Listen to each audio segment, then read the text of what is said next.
Hello friends, welcome back to Chitra science hub. हमारा आज का टॉपिक है फोटोडाइमराइजेशन ऑफ एल्कीन्स। मतलब जो एल्कीन्स का डाइमराइजेशन रेडिएशंस की प्रेजेंस में होता है, फोटोन्स की प्रेजेंस में होता है, उसे हमने कहा फोटोडाइमराइजेशन। तो आज हम एल्कीन्स का फोटोडाइमराइजेशन स्टडी करेंगे। ऑलिन्स हमारा जो है बहुत सारे रिएक्शंस देता है, जिसमें आपके डाइमराइजेशन भी हमारा एक रिएक्शन है। इस प्रोसेस में आपके क्या होता है कि हमारा कोई मॉलिक्यूल है, रेडिएशन एब्जॉर्व करके एक्साइटेड स्टेट में पहुंचता है, फिर अपने ही जैसे दूसरे या आपका कोई डिफरेंट हो उसके साथ भी रिएक्शन आपका शो कर सकता है। तो आपका जो हम चूँकि हम बेसिकली बात कर रहे हैं डाइमराइजेशन, मतलब एक ही जैसा आपका जो एल्कीन है उनका आपस में जो डाई है डाइमर बनना, या आपका ये दो डिफरेंट डिफरेंट में भी बन सकता है। तो अब आपका मॉलिक्यूल ने रेडिएशन एब्जॉर्व किए, एक्साइटेड स्टेट में पहुंच गया, अब दूसरे ग्राउंड स्टेट के मॉलिक्यूल के साथ मिलके आपका ये एक डाइमर बना लेता है।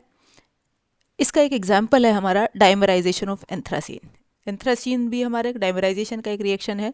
ये एंथ्रासीन का मॉलिक्यूल है, इसने रेडिएशन एब्जॉर्व किए तो आपका पाई टू पाई ट्रांजिशन इसके अंदर हो गई, तो आपका ये सिंगलेट एक्साइटेड स्टेट में हो गया, आईएससी के थ्रू ट्रिपलेट एक्साइटेड स्टेट में आ गया। अब ये ट्रिपलेट एक्साइटेड स्टेट का जो मॉलिक्यूल है ये ग्राउंड स्टेट के एंथ्रासीन के साथ मिलके आपका एडक्ट प्रोडक्ट बना लेता है। 9th और 10th पोजीशन पे इसकी 9th आपकी इसकी 9th इसके 9th से मिलेगी, इसकी 10 इसके 10 से मिलेगी, और ये हमारा 1,4 एडिशन रिएक्शन होता है। कैसे? क्योंकि आपका जो फर्स्ट वाली पोजीशन पे ये इसकी 9th इसकी 9th से जुड़ रही है।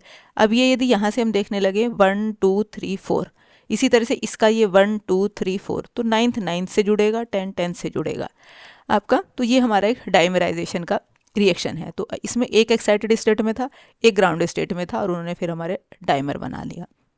अब इसी में यदि ये हम सब्सटीट्यूटेड एंथ्रासीन लेने लगे, तो यदि वो सिंगल सब्सटीट्यूटेड है, मीन्स सिर्फ 9th पोजीशन पे वो सब्सटीट्यूटेड है, तो डाइमराइजेशन रिएक्शन शो कर देगा। लेकिन यदि वो 9th और 10th दोनों पोजीशन पे सब्सटीट्यूएंट लगे हुए हैं, मीन्स डाई सब्सटीट्यूटेड है, उस केस में डाइमराइजेशन का रिएक्शन नहीं होगा। क्यों नहीं होगा? क्योंकि स्टीरिक हिंड्रेंस हो जाएगी, क्योंकि वो 9th और 10th पोजीशन से एक दूसरे से जुड़ता है, तो स्टीरिक हिंड्रेंस हो जाएगी, इस वजह से वो डाइमराइजेशन का रिएक्शन नहीं शो करेगा। इसी तरह से फोटो सेंसिटाइज डाइमराइजेशन रिएक्शंस जो हमारे एल्कीन्स और साइक्लोएल्कीन्स में भी होते हैं। एल्कीन्स में जो सिंपल एल्कीन्स हैं उनमें थोड़ा डिफिकल्ट है, सब्स्टिट्यूटेड में दे देता है आपका। इसी तरह से साइक्लोएल्कीन्स का भी हमारा क्या है, डाइमराइजेशन रिएक्शन ये भी शो करते हैं। फोटोसेंसिटाइज डाइमराइजेशन, और उस डाइमराइजेशन में हमने भी देखा एंथ्रासीन में वो ग्राउंड स्टेट से आपका सिंगलेट एक्साइटेड स्टेट में आया, फिर आईएससी के थ्रू ट्रिपलेट एक्साइटेड स्टेट में आया। तो जो डाइमराइजेशन हो रहा है वो ट्रिपलेट स्टेट के थ्रू हो रहा है, तो इसलिए हमने वर्ड यूज़ किया triplet state dimerization. Photosensitized dimerization occurs easily with cycloalkenes, cycloalkenes के साथ इजीली हो जाता है, और उनमें भी पर्टिकुलरली जिनकी रिंग छोटी है उनके अंदर, because they can not undergo cis trans isomerization. अब इनके अंदर हमारा डाइमराइजेशन क्यों हो रहा है साइक्लोएल्कीन्स के अंदर? क्योंकि ये सिस ट्रांस आइसोमराइजेशन नहीं शो करते। और इसी तरह के डाइमराइजेशन रिएक्शंस हमारे साइक्लोप्रोपीन्स में भी पाए गए, साइक्लोब्यूटीन में भी, साइक्लोपेंटीन में भी, और साइक्लोहेक्सेन में भी। अभी जो डाइमराइजेशन एल्कीन्स और साइक्लोएल्कीन्स का होता है ये बेस्ट होता है आपका फोटोसेंसिटाइजर की प्रेजेंस में। और फोटोसेंसिटाइजर भी कौन से? एलिफेटिक कीटोन्स, या हमने एसीटोन फोटोसेंसिटाइजर की तरह लिया हुआ था। तो फोटोसेंसिटाइजर की प्रेजेंस में रिएक्शन का रेट और ज़्यादा बढ़ जाता है। ये हमने ऑलरेडी प्रीवियस वीडियो में पढ़ चुके हैं, जहाँ हमने एल्कीन्स की फोटोकेमिस्ट्री हमने डिस्कस की थी। अभी इस तरह का एक दूसरा एग्जाम्पल है जो फोटो सेंसिटाइजर की प्रेजेंस में हो रहा है, फोटो डाइमराइजेशन ऑफ नोरबोरीन। यहाँ भी हमने क्या है, एसीटोन को जो है फोटो सेंसिटाइजर की तरह लिया हुआ है। ये हमारा ग्राउंड स्टेट में है, उस नोरबोरीन उसने रेडिएशन एब्जॉर्व किए, तो आपका क्या पहुंच गया, ट्रिपलेट एक्साइटेड स्टेट में पहुंच गया, आपका पाई टू पाई ट्रांजिशन हो गई। पहले इसमें ट्रिपलेट से पहले सिंगलेट में पहुंचेगा, आईएससी के थ्रू फिर ट्रिपलेट में आएगा, फिर एक्साइटेड ग्राउंड स्टेट मॉलिक्यूल के साथ आपका जो है मिलके आपका डाइमर बना लेगा, और दोनों इतनी, ये हमारा सिस वाला डाइमर है, ये 88% और ट्रांस वाला जो है 12% होगा। तो ये रिएक्शन भी हमारा फोटोसेंसिटाइज, यदि एसीटोन को फोटोसेंसिटाइजर की तरह ले लें तो ये भी रिएक्शन का रेट हमारा बढ़ जाता है। अब जैसे कि हमने भी देखा कि जो सिंपल एल्कीन्स का जो डाइमराइजेशन है वो टेक्निकली डिफ़िकल्ट होता है, और यदि उसी तरफ हम जो है उसे सब्स्टिट्यूटेड कर दें तो उसका जो है रिएक्शन का रेट हमारा बढ़ जाता है।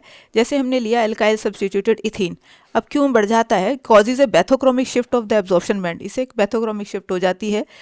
और तब हमारा यदि हम डायरेक्ट इरेडिएशन करा दें किसका, क्योंकि सिंपल ब्यूटीन का तो नहीं हो पाएगा, लेकिन 2,3 डाइमिथाइल ब्यूटीन का यदि हम जो है डायरेक्ट रेडिएशन करा दें विदाउट सेंसिटाइजर तो वो हमारा क्या है करस्पॉन्डिंग डाइमर दे देगा, लेकिन सिंपल एल्कीन नहीं देगी। अब जो डाइमराइजेशन रिएक्शंस होते हैं वो स्टीरियो स्पेसिफिक होते हैं एंड दिस इज डेमोन्स्ट्रेटेड। अब ये हमने एक एग्जांपल लिया हुआ है सिस ट्यूब्यूटेन और ट्रांस ट्यूब्यूटेन का, जिसका हमने डाइमराइजेशन डिस्कस किया।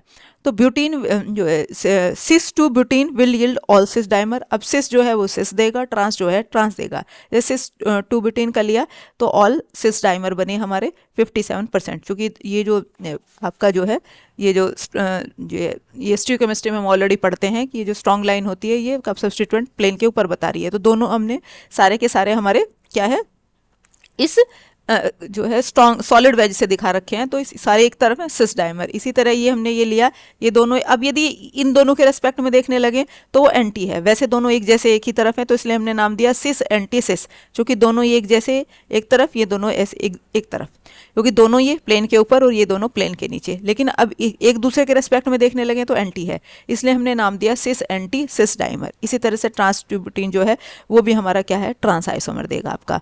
तो जो है इसमें एक उसने दिया सिस एंटी सिस डाइमर, अब सिस एंटी ये दिया कम परसेंटेज में और ये दिया अपने ट्रांस वाला ज़्यादा परसेंटेज में। अब ये चूंकि ये दोनों देखें प्लेन के ऊपर और ये दोनों प्लेन के नीचे तो सिस हो गया। अब एक दूसरे के रेस्पेक्ट में देखें तो एंटी, तो सिस एंटी सिस डाइमर, लेकिन बनता है कम परसेंटेज में 39% में। अब ये प्लेन के ऊपर ये प्लेन के नीचे, इसी तरह ये प्लेन के नीचे प्लेन के ऊपर, तो ट्रांस बना ट्रांस एंटी ट्रांस डाइमर। तो सिस से सिस ज़्यादा बना 57% है और ट्रांस से ट्रांस ज़्यादा बना। तो हमने कहा कि जो डाइमराइजेशन रिएक्शंस है वो स्टीरियो स्पेसिफिक होते हैं। तो ये था हमारा आज का टॉपिक। नेक्स्ट वीडियो में नेक्स्ट टॉपिक डिस्कस करेंगे, तब तक के लिए थैंक यू।